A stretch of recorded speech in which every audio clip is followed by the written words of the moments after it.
no Evangelho de João, capítulo 4, a partir do versículo 19. Como foi dito aqui pelo pastor Alídio, agora há pouco, eu ministrei nessa quarta-feira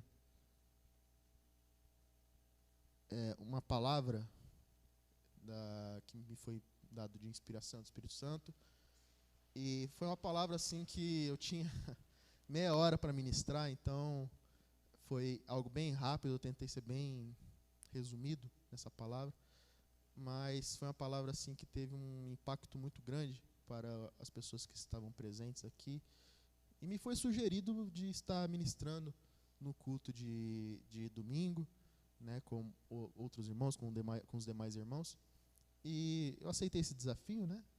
Eu não pensei que seria agora, nesse próximo domingo, né? Mas eu já estava planejando, né, uma versão, digamos, estendida dessa mensagem de hoje, e eu gostaria de fazê-la e ministrar aos corações dos irmãos essa mensagem. E para isso vamos então ler o texto do Evangelho de João, capítulo 4, a partir do verso 19. Você pode estar acompanhando aqui no visor, aqui atrás, ou pelas suas Bíblias.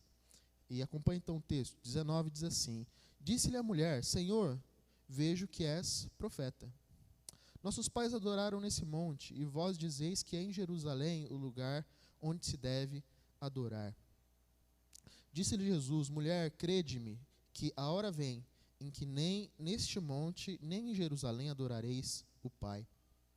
Vós adorais o que não sabeis, nós adoramos o que sabemos, porque a salvação vem dos judeus. Mas a hora vem, e agora é, em que os verdadeiros adoradores adorarão o Pai em espírito e em verdade. Porque o Pai procura a tais que assim o adorem. Deus é espírito, e importa que os que o adorem em espírito e em verdade. Até o 24. Até aí. Pai amado, queremos te agradecer por essa palavra que acabamos de ler, que acabamos, ó Deus, de recitar. E, ó Deus, essa palavra é poderosa para instruir as nossas vidas, ó Pai. Para revelar aspectos da nossa existência, da realidade da nossa vivência e da nossa natureza, ó Deus, como seres humanos, e principalmente da nossa relação contigo, meu Pai. Queremos, ó Deus, pedir que essa palavra, ó Deus, se abra como um livro que nos traga a completa noção, informação e revelação, Pai, do que ela quer nos ensinar nessa noite.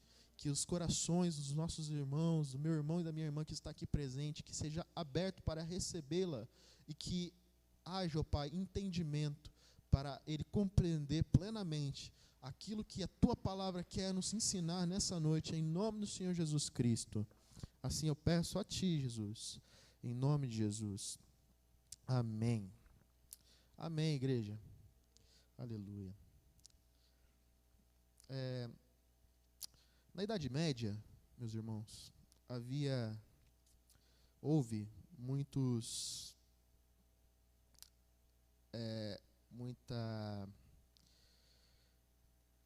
influência, né, da Igreja Católica, e dentro da estrutura cristã, que naquela época era controlado e tinha o controle da Igreja Católica, havia várias ordens, né, que a gente conhece, que a gente entende como ordens religiosas, ordens um pouco mais brandas, outras mais rigorosas, rígidas. E havia uma ordem, e normalmente essas ordens se reuniam através de monastérios. Então havia um local específico onde homens tinham aí um interesse de se isolar e nesse isolamento se dedicar às orações, à prática espiritual, ao estudo, e tudo isso através, eu acredito, de inspiração, através de direcionamento, e de lá veio muitas coisas boas que até hoje nós bebemos dessa fonte, bebemos dessas revelações que foram desde lá trazidos, né? porque eu estou falando isso? Estou fazendo apologia à Igreja Católica? Não, eu estou fazendo apologia à história do cristianismo. E a história do cristianismo passa por isso, quer queira ou não. Mas o que eu estou querendo trazer para vocês é uma história, meus irmãos, que aconteceu nesse período, nessa época. Né? Havia uma ordem, dessas ordens de monastério, que chamava Ordem Dominicana, e lá pelo século XIII, um dos mais famosos monges e frades, né, conhecidos dessa ordem dos dominicanos, era um homem chamado Tomás de Aquino. Não sei se os irmãos conhecem, mas esse monge, ele era, né, o trabalho dele, a obra dele era uma obra exclusivamente intelectual. Então era um homem de estudos, era um homem que buscava estudar, compreender e principalmente buscar revelações espirituais às coisas.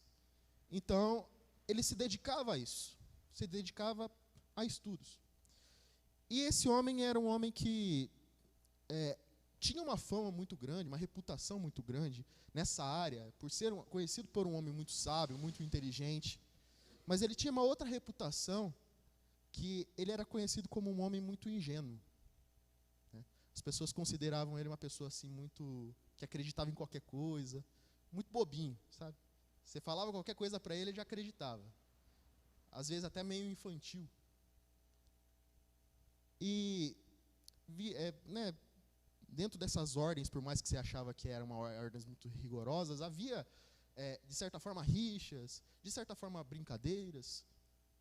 E conta uma história que Tomás de Aquino, né, estava em seu quarto, né, estudando, fazendo seus estudos, e de repente um monge mais novo, mais menininho, que tinha acabado de entrar na ordem, chegou no quarto dele, batendo e desesperado, com um semblante assim de muito desespero, de muito espanto, e falou para Tomás de Aquino, falou assim, irmão, venha para fora, aqui no pátio da igreja, aqui no pátio do monastério, porque está acontecendo algo fantástico, algo muito, muito, muito maravilhoso, algo muito espantoso.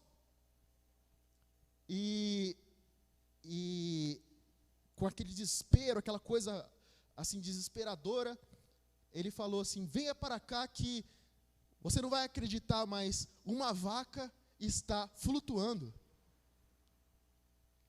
E imediatamente Tomás de Aquino se levantou, não questionou, não perguntou mais nada, não teve nenhuma interpelação, aquela informação, não tentou buscar mais nenhuma informação, ele simplesmente se levantou e seguiu o homem correndo e foi até o pátio do monastério. E chegando no pátio do monastério, ele automaticamente olhou para cima e começou a procurar a tal vaca que estava flutuando, que estava voando. E não achou nenhuma vaca voando, flutuando, não tinha nada.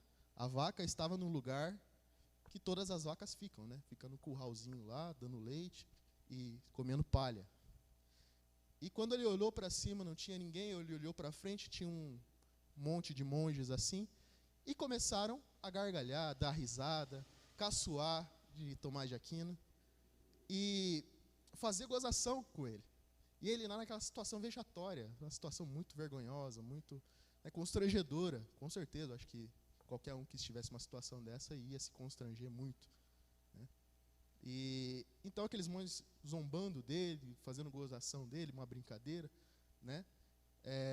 Perguntaram para ele, falou assim, como que você pode acreditar que uma vaca pudesse voar? E Tomás de Aquino, então, sem demonstrar irritação, sem demonstrar ódio, raiva, rancor, ressentimento ou sentimento de vingança, ele simplesmente deu uma resposta muito interessante. E a resposta que ele deu foi, bem, eu prefiro acreditar que as vacas voam do que acreditar que um homem de Deus minta.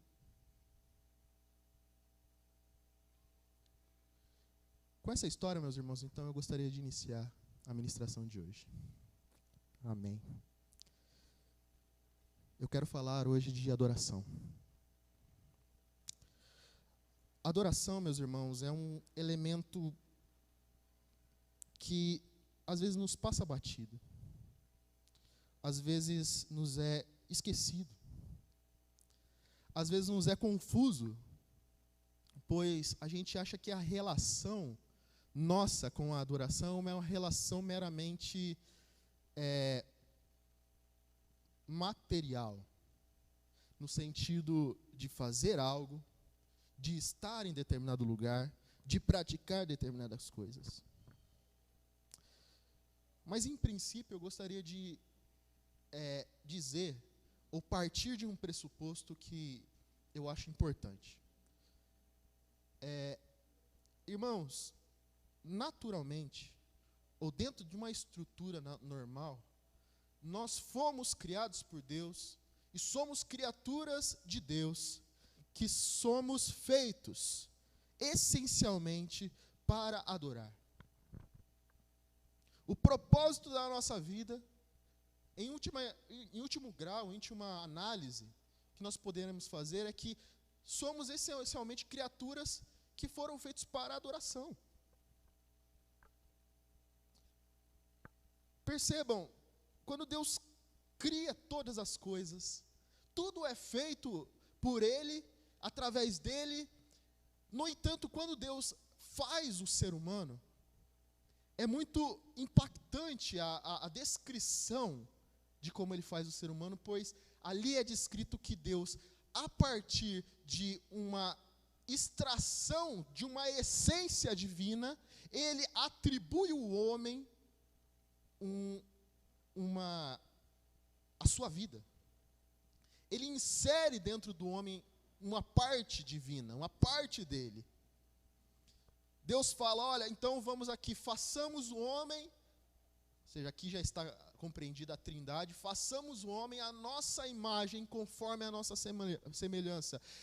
Esse conceito de imagem e semelhança é um conceito de algo que vem de Deus e que só Deus tem, e mais nada pode ter.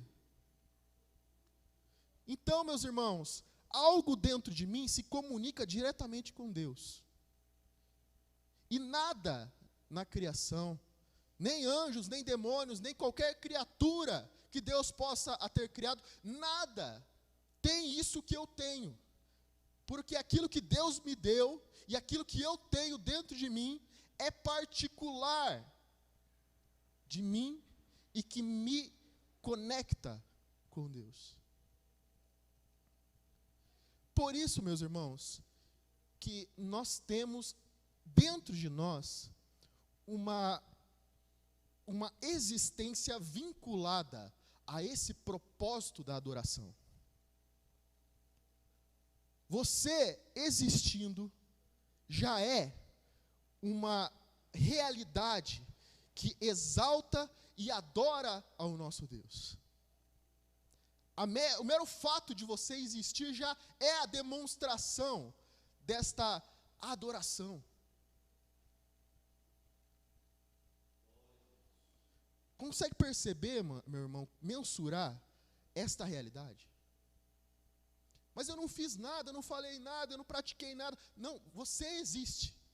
E a sua existência já é uma realidade que adora a Deus, que glorifica a Deus, que atribui a Deus um reconhecimento de que Ele é grande, que Ele é poderoso, que Ele é digno de ser exaltado. Sem você antes, meus irmãos, de falar nada, fazer nada. Então, meus irmãos, o que eu quero que vocês entendam é que eu sou uma criatura que é feita para isso. O propósito da minha existência é isso. É a adoração. Amém, meus irmãos? Quem entendeu até aqui, diga amém. Está entendendo até aqui, meus irmãos? Aqui é fundamental para então seguirmos com o texto e a mensagem de hoje. Nesse sentido, meus irmãos, a gente precisa abordar, ou precisa caminhar por uma realidade que nós então vivenciamos. Que é a realidade de que, por mais que somos criaturas feitas por Deus para adorar, somos essa criatura que em determinado momento caiu. Em determinado momento sucumbiu. E que em determinado momento perdeu a condição dessa conexão direta com Deus. E assim ser plenamente uma criatura adoradora, ou feita para adoração. E daí que parte, meus irmãos, muito das nossas confusões com relação a esse conceito da adoração. Porque não está aí vinculado à minha própria essência. Porque a minha essência muitas vezes está desvirtuada. A minha essência não está conectada com o divino. E quando não está conectada com o divino, eu não consigo entender qual que é o propósito da minha vida. Então isso começa a meio que ficar nebuloso. Essa concepção da adoração começa a ficar meio deturpada. Daí eu começo a atribuir a adoração a coisas que não, na verdade, são aspectos. E aspectos ínfimos de adoração. Se você for determinadas igrejas ou falar com determinados crentes, muitos crentes vão achar que a adoração é você pegar esse violão aqui, tocar e cantar.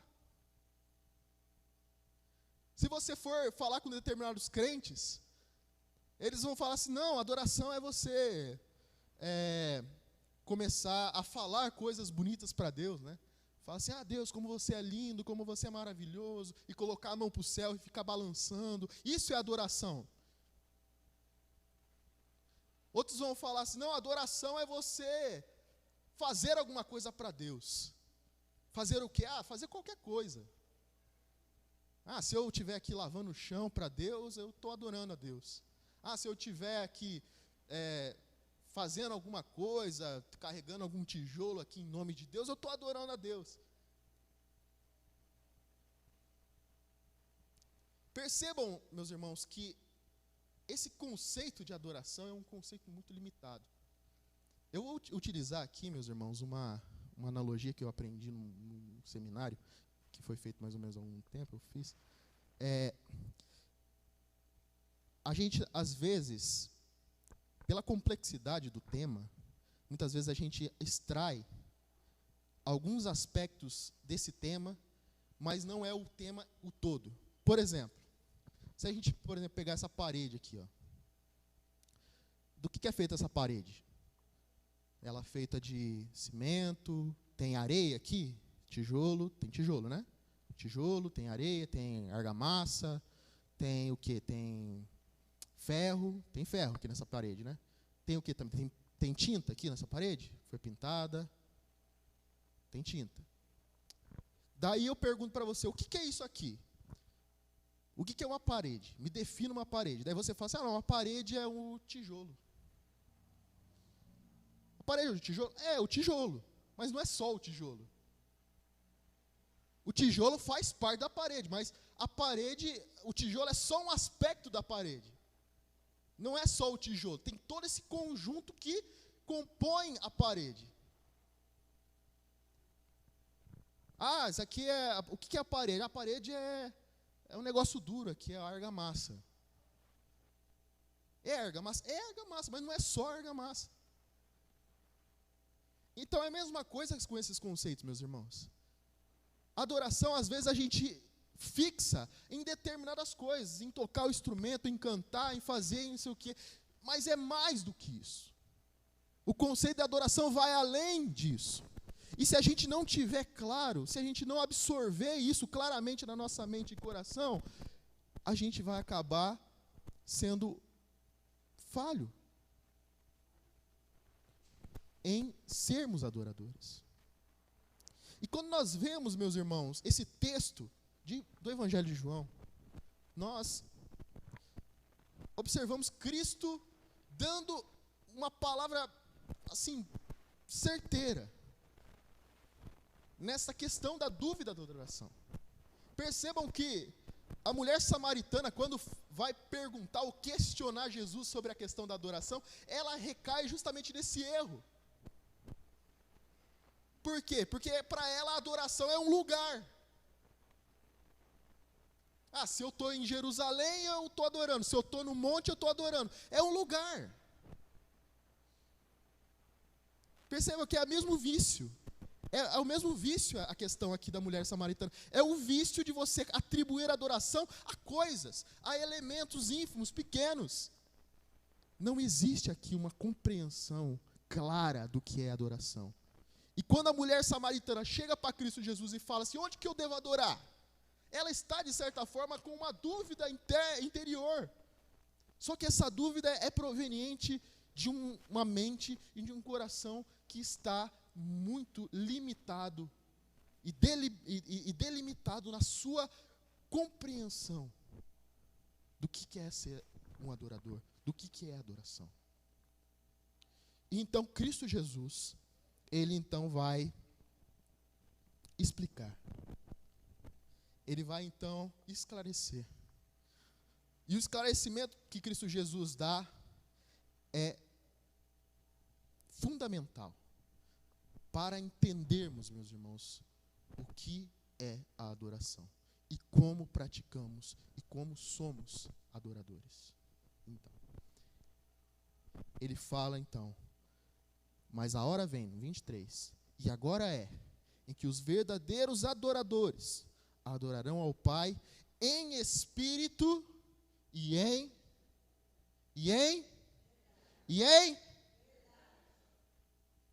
espírito e em verdade. Glória a Deus. Meus irmãos, não é possível ter adoração sem espírito e sem verdade. Não é possível sermos adoradores se não tiver o fator, o elemento, espírito e verdade. A base da adoração é esses dois elementos. O que sustenta a adoração genuína e o que sustenta eu ser um adorador pleno e completo perante Deus é o Espírito e a verdade. Sem esses dois elementos, meus irmãos, não é possível haver adoração. E como vimos até agora, e já passamos por essa fase, já entendemos um pouco do que é adoração. E o que representa a adoração para nós. Por que isso é importante para nós. Aprendemos que a adoração é importante para nós porque essencialmente somos criados para a adoração. Não há propósito, não há sentido na nossa vida se não tiver ali um propósito de adoração da nossa existência. Isso é fundamental, meus irmãos, para entendermos o que então é a adoração e como então praticamos a adoração. E a partir então, meus irmãos, desse conhecimento, vamos então entender o que significa espírito e verdade. Amém? Vocês vêm comigo? Vamos entender? Glória a Deus. Espírito e verdade. Primeiro elemento de um adorador é ser um adorador que adore ao Pai em espírito. E o que é espírito? O que significa espírito? O que Cristo quer dizer quando ele fala que devemos adorar a Deus em espírito?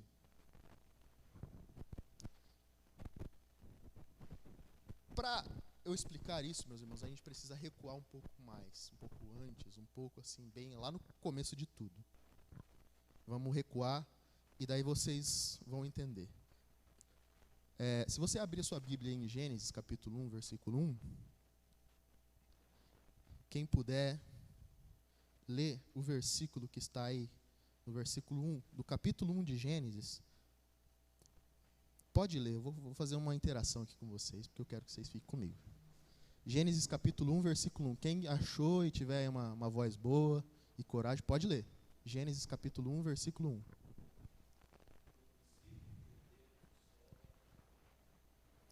Amém. No princípio criou Deus o céu e a terra. O que isso aí significa? O que é criou Deus o céu e a terra? Bem, a gente precisa então entender um pouquinho do que significa essa questão da criação.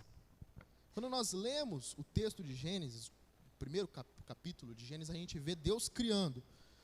E uma descrição de como que Deus cria, e as palavras que Deus utiliza e o que vai acontecendo. Mas é importante a gente observar que no capítulo 1 de Gênesis, mais para frente, no versículo, se não me engano, que está aqui, no versículo 15, não, 16, fala assim: e fez Deus os dois grandes luminares, um pouco mais para frente. E Deus os pôs a expansão dos céus para iluminar a terra, e para governar o dia e a noite, para fazer separação entre a luz e as trevas, e viu Deus que era bom. E foi a tarde, a manhã e o quinto dia. E no versículo 20 diz assim: e disse Deus, produza as águas abundantes répteis. Tá errado, espera aí, um pouco antes. Vamos lá. Tá, desculpa, estava um pouco mais para frente, meus irmãos, mas está aqui. E fez Deus a expansão, versículo 7. E fez Deus a expansão e fez a separação entre as águas que estavam debaixo da expansão e as águas que estavam sobre a expansão, e assim foi. E chamou Deus a expansão céu, e foi a tarde e a manhã e o dia seguinte. E no versículo 9 diz assim: e disse Deus, ajuntem-se as águas debaixo do céu num lugar, e apareça a porção seca, e assim foi. E o versículo 10 diz assim: e chamou Deus a porção seca terra, e os ajuntamento das águas chamou mares, e viu Deus que era bom. O que isso quer dizer, meus irmãos? Quer dizer que existe aqui uma confusão. Porque no versículo 1, diz assim, que Deus criou os céus e a terra. Mas a partir do versículo 7, faz uma descrição, tem uma descrição que Deus começa a criar, Deus cria o céu e depois cria a terra. Ele fala assim, olha, ele separa, das águas ele separa uma extensão, e essa extensão ele chama de céu. Né? E depois, no versículo 9, ele fala assim, ó, junta-se as águas debaixo do céu. Então o céu já estava criado, ele ajuntou as águas debaixo desse céu. E fala, apareça a porção seca, e ele cria a terra. Então, o que a gente entende, meus irmãos? A gente entende que, nesse versículo 1, que Deus fala, no princípio criou Deus os céus e a terra, não é esse céu e a terra que estamos falando, terra e céu. É uma outra coisa. O que é no princípio criou Deus os céus e a terra? No princípio, meus irmãos, criou Deus dois mundos, dois locais, duas regiões. O mundo que nós conhecemos por mundo espiritual e mundo carnal. O mundo espiritual é a criação de Deus. E quando o texto aqui de Gênesis fala, criou Deus os céus, o que significa os céus? Céu significa o reino espiritual. Quando a Bíblia constantemente fala de reino dos céus, o que a Bíblia está falando? Do reino espiritual, não está falando do céu aqui que a gente vê. Está falando do reino espiritual. E quando o texto aqui fala no princípio, antes de Deus criar a matéria, antes de Deus criar o mundo, ele criou dois reinos. O reino espiritual e o reino material. Por que eu fui até aí, eu tive que ir até aí para os irmãos entenderem? Que, essencialmente, irmãos, quando Deus cria as coisas, ele cria dois mundos, dois reinos, duas dimensões. A dimensão espiritual e a dimensão material. E quando Deus nos cria, o ser humano, ele nos cria sendo um ser que tem uma dimensão que toca o espiritual e, ao mesmo tempo, o material. Aí que está o problema. É uma tensão contínua. Uma tensão, porque somos matéria, temos um corpo, temos sentimentos, sentimos as coisas, só que, ao mesmo tempo, temos dentro de nós um espírito. E esse espírito se comunica com o reino espiritual. Quando Deus cria as coisas, Ele cria nessa ordem, meus irmãos. A ordem espiritual e a ordem material. E quando temos essa noção, entendemos que quando agimos, meus irmãos, escolhemos agir em duas ordens. Temos a opção de agir e de realizar, e de nos realizar, e de sermos criaturas de duas dimensões. Tendemos a ser criaturas da terra ou tendemos a ser criaturas dos céus? Essa é a luta do ser humano. Essa é a luta do ser humano continuamente. É para isso que o ser humano está aqui, e para isso que Deus veio, para isso que Jesus Cristo veio e morreu na cruz, para resolver essa tensão. Para que eu possa escolher ser participante de um reino não terreno, mas um reino eterno. Mas eu preciso escolher. E a adoração faz parte dessa questão, meus irmãos. Porque a adoração, conforme Cristo Jesus fala aqui, tem que ser necessariamente uma adoração em espírito. O problema é, meus irmãos, que muitas vezes eu escolho a ser um adorador na carne. Se Jesus está falando que eu preciso adorar ao Pai em espírito, é porque existe a possibilidade de eu adorar o Pai na carne, na matéria, no natural. O que eu quero que vocês entendam, meus irmãos, é então como, e dar uma dica para os irmãos entenderem, como então que eu atinjo essa elevação? Como então eu posso ser um adorador que adora em espírito? E para isso, meus irmãos, vocês precisam entender o que é espírito. O que é o reino espiritual? O que é o reino espiritual em última análise? O reino espiritual é um reino eterno. E o reino material é um reino passageiro. Tudo aqui na terra vai passar. Você pode estar aí legal, com saúde, bacana, mas os anos vão passando. O tempo vai passar e um dia você vai ficar velho, você vai envelhecer. Aqui vai começar a criar pelanca, né? As pelanquinhas aqui. Vai começar a criar pelanca. Você vai começar a envelhecer. E um dia você vai morrer, meus irmãos. E daí você lembra, somos um ser espiritual e somos um ser carnal. E o que acontece quando nós morremos? Qual que é a diferença? Quando nós morremos? Quando nós morremos, nosso espírito volta para Deus e o corpo, né, vai para a terra de onde Deus criou. É assim que diz a Bíblia, né? Ou seja, aquilo que é eterno vai para onde é eterno. E aquilo que é material vai para onde é material e acaba. Deixa eu dar uma notícia para os irmãos, para vocês entenderem. A única coisa que está segurando o teu corpo ficar aí bonitinho, perfeito, no estado onde você está, é o teu espírito. No momento que o teu espírito sair do teu corpo, já era. Se decompõe tudo. Vai tudo pro ralo. Por quê? Porque o teu corpo não é eterno. O teu corpo é passageiro.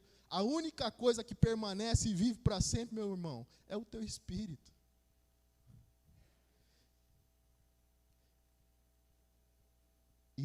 E Cristo fala, devemos adorar ao Pai em espírito.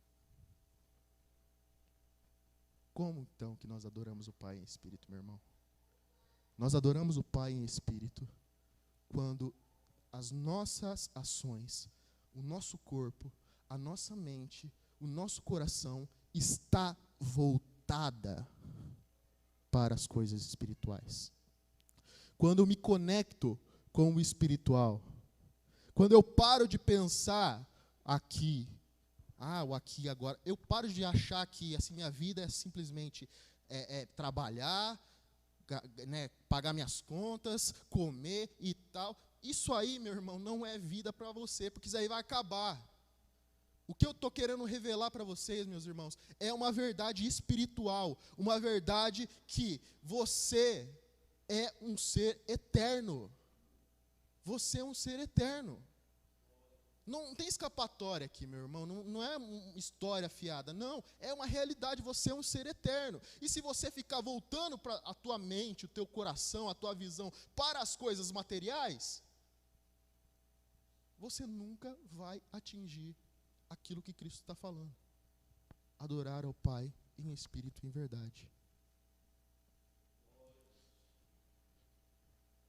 Deixa eu falar um negócio para vocês, um negócio bem interessante, meus irmãos. Preste atenção.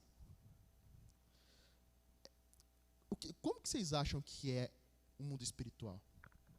Vocês acham que é a mesma coisa aqui que o mundo carnal? Que a gente come, que a gente... Não é. Aí que está a questão. A gente não sabe. Porque a gente está tão acostumado com aqui, que parece que a gente atribui o céu, a eternidade, junto com Deus, como se fosse coisa daqui. Daí a gente tem aquela sensação de monotonia quando a gente vai para o céu, né? Normalmente quando a gente fala assim, não, eu vou para o paraíso, eu vou para o céu, o que a gente pensa? Aquela monotonia, né? Aquela coisa assim de, eu vou ficar dentro de uma nuvenzinha, né? Deitado, tocando uma harpinha, aquela coisa assim. Tem aquela concepção de Deus como um carinha barbudinho e tal. Tudo isso é concepção terrena. E não é isso, meu irmão. O mundo espiritual é um mundo completamente, totalmente diferente do que a gente vive aqui. E aí que está uma questão importante para vocês entenderem, meus irmãos. Pense vocês, um ser, uma pessoa, que vive a vida toda se aplicando, se dedicando, buscando as coisas materiais, buscando prazeres das coisas materiais. Não, eu quero prazer, eu quero me vestir bem, eu quero comer as melhores comidas, eu só estou preocupado aqui em ter a melhor casa, eu só estou preocupado em ter o meu status, em ter minha reputação, eu só estou preocupado nisso. E nunca se aplicou nas coisas espirituais. E nunca buscou as coisas espirituais. Irmãos, a diferença de quando a gente morre é que quando a gente morre, a gente, tanto aqueles que vão para o inferno quanto aqueles que vão para o céu, não tem corpo mais. Então aquilo que te satisfazia, aquilo que vai te satisfazer as coisas da carne, acabou. E daí sabe por que as pessoas que estão no inferno estão sofrendo? Justamente por causa disso. Porque a única coisa que dava prazer para essas pessoas, acabou. Isso é o inferno, nessa concepção. Entende, meus irmãos? O inferno de estar num lugar onde não se tem mais prazer, é só tormento. E se você se dedicou a sua vida às coisas espirituais, é o prazer que você vai ter acumulado e na vivência que você teve e treinou a vida toda. Não vai ser diferente para nós, meus irmãos. Por isso, quando Cristo fala assim, buscai as coisas de cima, não as coisas de baixo, Ele está nos advertindo nisso. Vocês precisam voltar a sua vida para as coisas de cima. O que é as coisas de cima? As coisas espirituais. Não podemos ficar, meus irmãos, focados na matéria, nas coisas da terra. Precisamos desfocar disso, precisamos buscar as coisas do alto, buscar uma vida espiritual. É para isso que nós estamos aqui, meus irmãos. É para isso que serve a igreja, para nós buscarmos ser pessoas, filhos de Deus, que estão atingindo uma vida espiritual, em busca de uma vida espiritual. E quando entendemos isso, e quando somos aptos a isso, e quando estamos vivenciando, praticando essa vida espiritual, meus irmãos, então nós estamos adorando ao nosso Pai em espírito.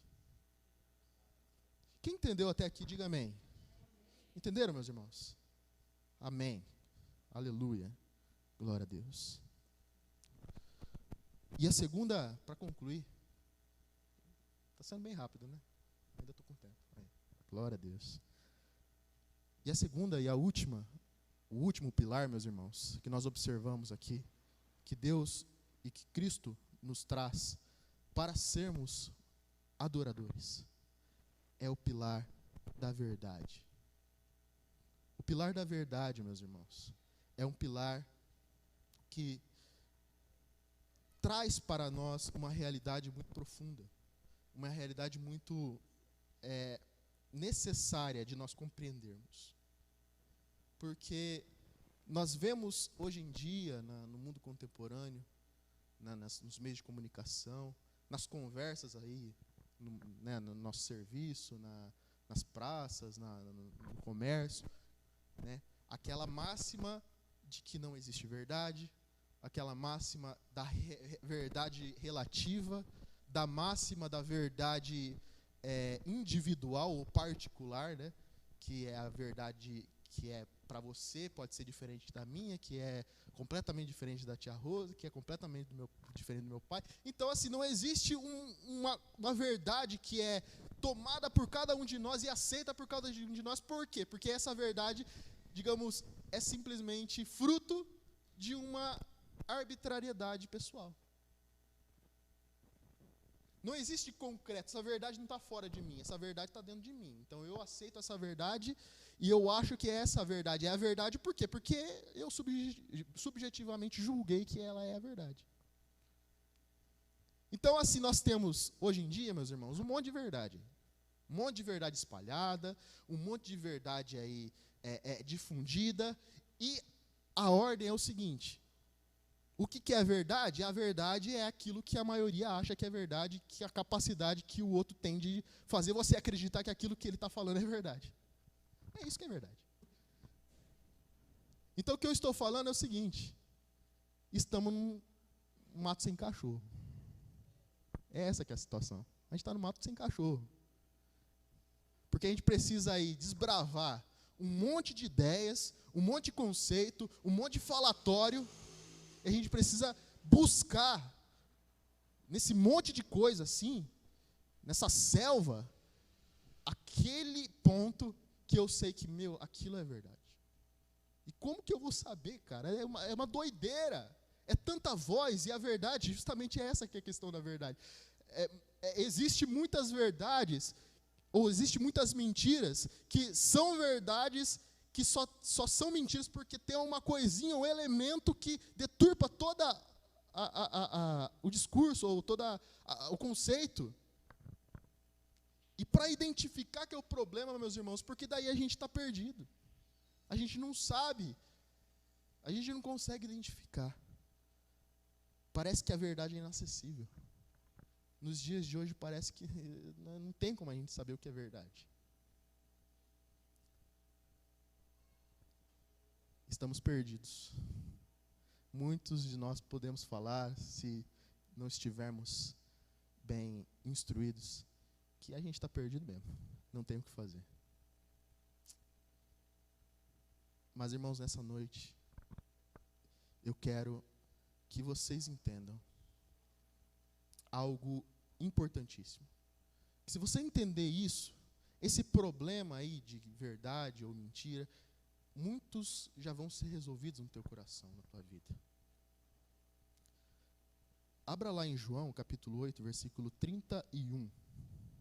Evangelho de João, capítulo 8, versículo 31.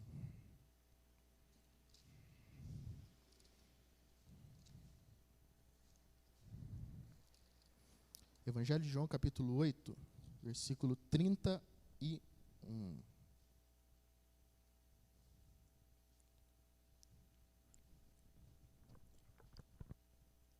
Diz assim a palavra do Senhor. Jesus dizia, pois, aos judeus que criam nele: se vós permanecerdes nas minhas palavras, verdadeiramente sereis meus discípulos, e conhecereis a verdade, e a verdade vos libertará. Meus irmãos, a gente precisa entender que a verdade não pode ser conhecida fora daquilo que Cristo fala.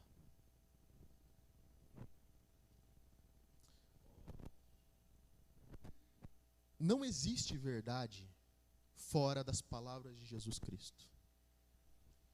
Por que não existe verdade fora das palavras de Jesus Cristo? Ora, porque Ele é a verdade. Meus irmãos, o que é Cristo Jesus? Quando nós lemos lá no Evangelho de João, no começo desse evangelho que a gente acabou de ler, no capítulo 1, versículo 1, nós lemos o texto claramente, o evangelista João falando e descrevendo Cristo Jesus como no princípio, antes, nesse momento aqui, que nós lemos lá em Gênesis, quando Deus criou o céu e a terra, no princípio, nesse princípio, era o Verbo. E essa palavra verbo, meus irmãos, é uma palavra traduzida muito limitadamente do grego, porque essa palavra, ela, muitas vezes a gente pode limitá-la a simplesmente a questão da palavra ou da fala em si. Mas não é necessariamente a palavra, porque a palavra original que está no grego é a palavra logos. E logos não é simplesmente a verbalização, a palavra dita, é a inteligência daquela palavra. É a razão daquela palavra, é a lógica, é a estrutura racional que atribui-se àquilo que você fala, àquilo que você verbaliza, àquilo que você pensa, àquilo que você instrui, àquilo que você sabe. O conhecimento todo está imbuído nessa palavra logos. E quando o evangelista João vai falar ou descrever Cristo Jesus, ele utiliza esta palavra grega logos. Jesus Cristo, meus irmãos, é a verdade, porque dele vem toda a razão. Ele é a razão, ele é o início, aquilo que criou todas as coisas. A partir do texto, a gente vai descrevendo, e o evangelista vai falando assim, olha, por intermédio dele todas as coisas foram feitas, e nada do que foi feito se faria se não fosse ele. Por quê? Porque ele é o construtor, ele é a razão de todas as coisas. Meus irmãos, vocês precisam entender o universo. Vocês entenderem o que é essa razão. Irmãos, o universo é uma coisa tão complexa, é uma coisa tão mecânica, e o mecanismo da circulação ou da posição dos astros e dos planetas e de tudo é tão matematicamente e logicamente distribuído e mecanicamente articulado que, se algo estivesse fora do seu lugar, 1/1000 de milímetro que fosse, não poderia existir a humanidade, não poderia existir vida aqui no planeta Terra. A vida não poderia existir. E quando nós entendemos que Cristo, Jesus Cristo, é esse Logos que criou tudo isso, nós entendemos que as coisas se sustentam e foram feitas por causa dessa inteligência. E o que é essa inteligência, meus irmãos? Se não é a verdade. Tudo que está fora de Cristo Jesus, meus irmãos, é a história da carochinha.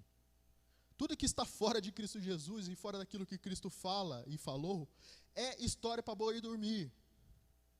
A verdade só pode vir dele. A verdade só pode ser extraída daquilo que ele nos fala, daquilo que ele nos orienta, daquilo que ele nos expõe. A palavra dele é a verdade, porque ele é a verdade. Ele é o Logos, a verdade é ele. Nós andamos, nós vivemos pela verdade e por ele.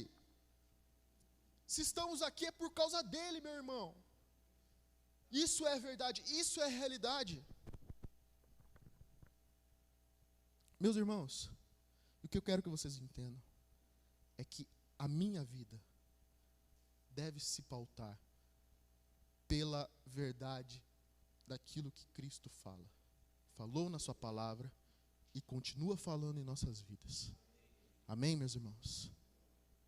Ah, mas está tão confuso. Fica na palavra. Ah, mas está tão assim, nebuloso. Fica na palavra. Aquilo que Cristo Jesus falou é a verdade. Se eu continuar na palavra, se eu aplicar na palavra, se eu buscar conhecer a palavra, eu estou buscando a verdade, eu estou sendo esclarecido na verdade, e Ele me traz essa compreensão, e Ele me faz entender aquilo que é falso, que é verdadeiro, é através da palavra dEle. O pilar da verdade, meus irmãos, para ser um verdadeiro adorador, é justamente esse pilar, de não sermos falsos na nossa concepção e na nossa tomada. Essa história que eu contei no começo da reflexão, meus irmãos, é justamente uma noção que vocês precisam ter de como que uma vida adora a Deus sendo verdadeira, sendo radicalmente verdadeira. Como que você pode acreditar que vacas voam? Bem, muita coisa que eu achava impossível acontecer, aconteceu. Não aconteceu? Se a gente lê aqui os evangelhos, muita coisa que a gente achava impossível aconteceu. E por que que eu não posso acreditar nisso? Aí que está a questão, meus irmãos. Por que que a gente não conhece a verdade? Porque muito das coisas que a gente acha que é impossível, é possível. E a gente não confia. E a gente duvida. E a gente tem aquela aura, aquela arrogância interior, sabe, de achar e pressupor que tudo já está perfeitamente, assim, eu manjo da sacação. Eu saco tudo, eu já sei de tudo, e para mim não tem nada escondido. Isso é arrogância, meu irmão. Para de tentar ser arrogante. Seja humilde, aberto à verdade. Não importa de onde venha. Aí que está a lição. Ó, presta atenção. Jesus Cristo, né, os discípulos estavam lá com um burburinho, falando assim, não, quem que é o maior aqui entre nós? Quem que é o mais gostosão? Quem que é o mais bonitão? Quem que é o mais esperto, o mais espiritual, o mais legal? E foram perguntar para Jesus. Sabe o que Jesus fez? Ele chegou aqui, pegou uma criança, colocou no meio dos discípulos e falou assim, olha, em verdade eu te digo, quem quiser ser o maior no reino de Deus tem que parecer com essa criança. Eu tenho certeza absoluta, qualquer criança que você for falar assim que uma vaca está voando lá no céu, eu tenho certeza absoluta que ela vai lá ver. Ela vai acreditar plenamente, piamente. Esse é um coração que entra no céu. Esse é um coração que adora a Deus em espírito e em verdade. É um coração que não está preocupado em querer saber, ele está aberto. A inocência, meus irmãos, que muitas vezes nos escapa. Mas vão debochar de mim, que deboche. Eu quero a verdade. Eu prefiro ter essa inocência, eu prefiro ter essa falta de malícia, entre aspas, e estar aberto à verdade. Meus irmãos, a adoração passa por esses dois pilares. Muitas verdades foram desmoronadas ao longo da história, meus irmãos. E muitos pretensos donos da verdade tiveram suas bocas caladas. Me vem à mente aqui um tal de Voltaire, que na Revolução Francesa, quando eles estavam matando o padre adoidado e proclamando o ateísmo mundial, ele chegou ao ponto a chegar a falar que em 100 anos o cristianismo estaria morto. 100 anos depois, o cristianismo foi difundido em todos os cantos do globo. Muitos lugares que nunca tinham ouvido falar do evangelho foram ministrados e tocados. Muitas regiões lá na Ásia na China, na Coreia. Hoje nós vemos na Coreia do Norte, na Coreia do Sul, e na Coreia do Norte também tem muitos cristãos que estão, por mais que estejam sendo calados, mas lá o evangelho está penetrando e tem penetrado ao longo de tantos anos. Por quê? Porque o cristianismo, a palavra, o evangelho tem seguido, tem penetrado naqueles locais, meus irmãos. É impossível. É impossível uma religião, o evangelho, onde pessoas iletradas, que não tinha cultura, não tinha nada, é impossível alcançar o mundo todo, alcançou, meu irmão. E pessoas que buscaram calar esta palavra, esse evangelho, foram caladas. Porque existem coisas além daquilo que nós conhecemos, que nós podemos mensurar, meus irmãos. O meu apelo para você é o seguinte: não subestime o poder de Deus. Muitas coisas na sua vida, meus irmãos, que parecem estar perdidas ou esquecidas ou sendo impossíveis, quando eu tenho um coração que acredita que Deus é poderoso, ali é uma porta para o agir, para o impossível, o sobrenatural acontecer. Um coração, meu irmão, de um adorador é um coração que está pautado e sustentado nesses dois pilares. Se você é uma pessoa que busca uma vida espiritual, que tem a noção de uma vida além dessa que você tem vivido, e que busca essa vida espiritual, e se aplica nessa vida espiritual, e como que eu me aplico? Eu me aplico na oração, eu me aplico no jejum, eu me aplico a buscar a Deus, a buscar e pedir a revelação de coisas eternas, de coisas espirituais. É com o meu relacionamento com Deus que eu tenho a minha vida espiritual potencializada, meu irmão. Se eu tenho esta noção, e se eu busco me aperfeiçoar na minha vida espiritual, e se eu tenho um coração como de uma criança, humilde, que simplesmente aceita, que simplesmente busca, que simplesmente está aberto à verdade daquilo que Cristo nos diz. Então eu tenho a convicção e eu tenho a minha posição de um adorador genuíno. Eu sou um adorador pleno. Eu sou um adorador nos moldes que o texto e a palavra do Senhor nos diz. Amém? Glória a teu nome, Pai.